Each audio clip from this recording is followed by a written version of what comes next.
Hello my dear students, कैसे हैं आप सब। एक बार फिर से आपके अपने यूट्यूब चैनल ऑनलाइन केमिस्ट्री में आपका बहुत बहुत स्वागत है। आज के वीडियो में हम पढ़ने वाले हैं स्कंदन और साथ ही स्कंदन से संबंधित हार्डी-शुल्जे का नियम, है ना। वीडियो बहुत ही इंटरेस्टिंग है, बहुत ही इम्पोर्टेंट है आपकी एग्जाम के लिए। और आप इस वीडियो के बाद में स्कंदन और हार्डी-शुल्जे के नियम में कभी भी कंफ्यूज नहीं होंगे। बहुत ही आसानी से आप स्कंदन और हार्डी-शुल्जे का नियम क्लियर कर पाएंगे। ठीक है, तो चलिए सबसे पहले हम देख लेते हैं स्कंदन की डेफिनेशन। क्या लिखा है कि कोलाइड कण धन या ऋण आवेश युक्त होते हैं, है ना। यानी कि कोलाइड कणों में क्या होता है, धन आवेश या ऋण आवेश होता है। कोलाइड में उन पर आवेश के विरुद्ध आवेश वाले विद्युत अपघट्य उचित मात्रा में मिला दे तो उनका आवेश नष्ट हो जाता है। अब ये लाइन थोड़ी सी कंफ्यूज कर रही होगी, समझ में नहीं आ रही होगी। टेंशन नहीं लेना है, जब तक आप मेरा वीडियो देख रहे हैं आपको टेंशन लेने की कोई जरूरत नहीं है। ठीक है, अब लिखा है यहाँ पर कि कोलाइड में उन पर आवेश के विरुद्ध आवेश वाले विद्युत अपघट्य उचित मात्रा में मिला दे तो उनका आवेश नष्ट हो जाता है। अब सिंपल सी बात आप ध्यान रखिए कि आपने मैथ्स तो पढ़ी ही होगी। आपको अगर बोल दिया जाए कि प्लस का जो 4 है उसको कैंसिल करना है तो आप क्या कर दोगे, माइनस का 4 ले आओगे यहाँ पे, तो माइनस के 4 से प्लस का 4 कैंसिल हो जाएगा। बस यही बात यहाँ पर भी लागू हो रही है। यहाँ पर स्कंदन में क्या लिखा है कि कोलाइड में उन पर आवेश के विरुद्ध आवेश वाले विद्युत अपघट्य। देखिए, अगर कोलाइड पे मान लेते हैं कि कोलाइड पर -2 चार्ज है ना, कोलाइड पर क्या है, -2 आवेश है। अब इस -2 को कैंसिल करने के लिए आप क्या करेंगे, +2, है ना। -2 को कैंसिल करने के लिए +2, है ना, तो -2 से +2 कैंसिल हो जाएगा। तो यही है यहाँ पर कि कोलाइड में उन पर आवेश के विरुद्ध आवेश वाले विद्युत अपघट्य उचित मात्रा में मिला दे, है ना। ध्यान रखिएगा, उचित मात्रा में हमें मिलाना है। तो उचित मात्रा में मिला दे तो उनका आवेश नष्ट हो जाता है। अब देखिए, प्लस का 4 जो है ये माइनस के 4 को कैंसिल कर देगा और आवेश क्या हो जाएगा, नष्ट हो जाएगा, 0 हो जाएगा। ठीक है, तो यही बात यहां पर भी लागू हो रही है ना। एग्जाम्पल से आप समझ गए होंगे कि क्या है ये। अब आगे लिखा है कि आपस में एकत्रित होकर अवक्षेप बना लेते हैं जब उनका आवेश नष्ट हो जाता है।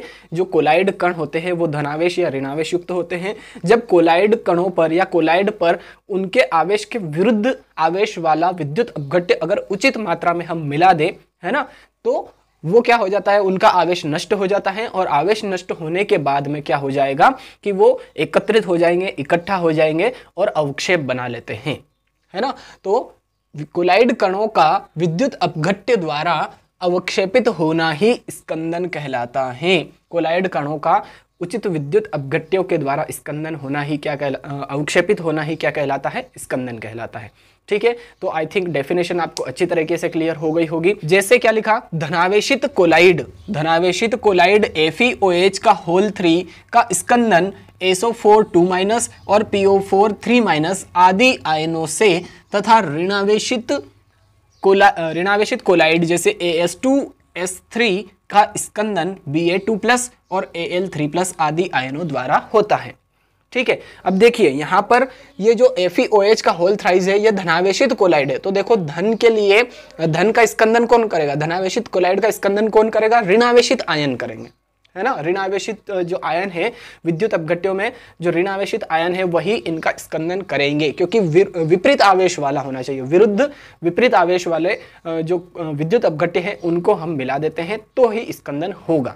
ठीक है, तो यहाँ पर FeOH का होल थ्राइस धनावेशित कोलाइड है, तो इसका स्कंदन करने के लिए विपरीत आवेश वाला, विरुद्ध आवेश वाला विद्युत अपघट्य चाहिए हमें, है ना। तो SO4 2- और PO4 3- ये जो आयन है ये इसका स्कंदन कर देंगे। इसी तरह से अगर हमारे पास कोई ऋणावेशित कोलाइड है जैसे कि AS2S3, तो इसका स्कंदन कौन करेगा। देखिए, ऋणावेशित कोलाइड है तो धनावेशित आयन चाहिए और धनावेशित कोलाइड है तो ऋणावेशित आयन चाहिए। अपोजिट चार्ज होना चाहिए, विपरीत आवेश होना चाहिए, है ना। इसीलिए लिखा है यहाँ पर कि आवेश के विरुद्ध आवेश वाले विद्युत अपघट्य अगर उचित मात्रा में मिला दे तो स्कंदन हो जाएगा।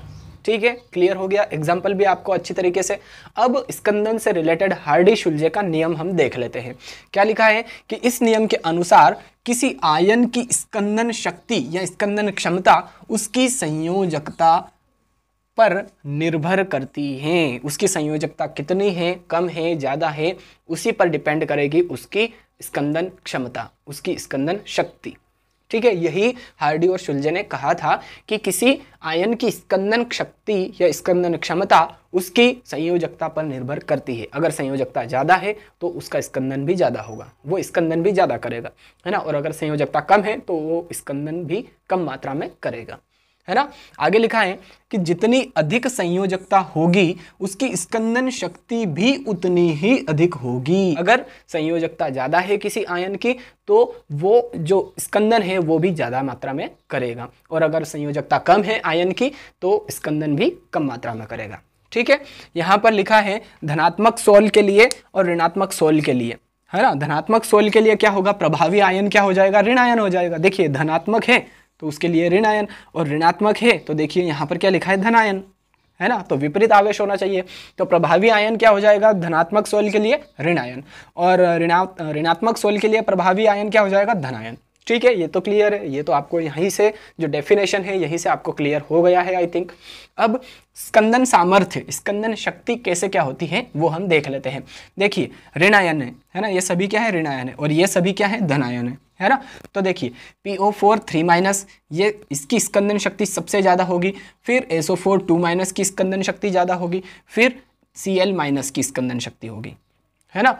तो इसी तरह से यहाँ पर स्कंदन सामर्थ्य देखिए धनायनों का SN4+ की स्कंदन शक्ति सबसे ज़्यादा होगी इन तीनों में से, फिर Al3+ की होगी, फिर Ba2+ की होगी, और लास्ट में K+ की होगी। तो देखिए जैसे जैसे संयोजकता कम हो रही है स्कंदन सामर्थ्य या स्कंदन क्षमता भी कम हो रही है ना।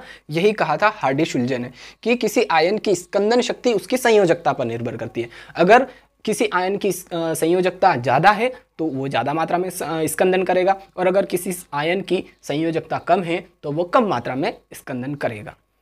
ठीक है, तो क्लियर हो गया। स्कंदन सामर्थ्य PO4 3- की सबसे ज़्यादा है और Cl- की सबसे कम है। यहाँ पर SN4+ की सबसे ज़्यादा स्कंदन सामर्थ्य है या स्कंदन क्षमता है, और K+ की सबसे कम है।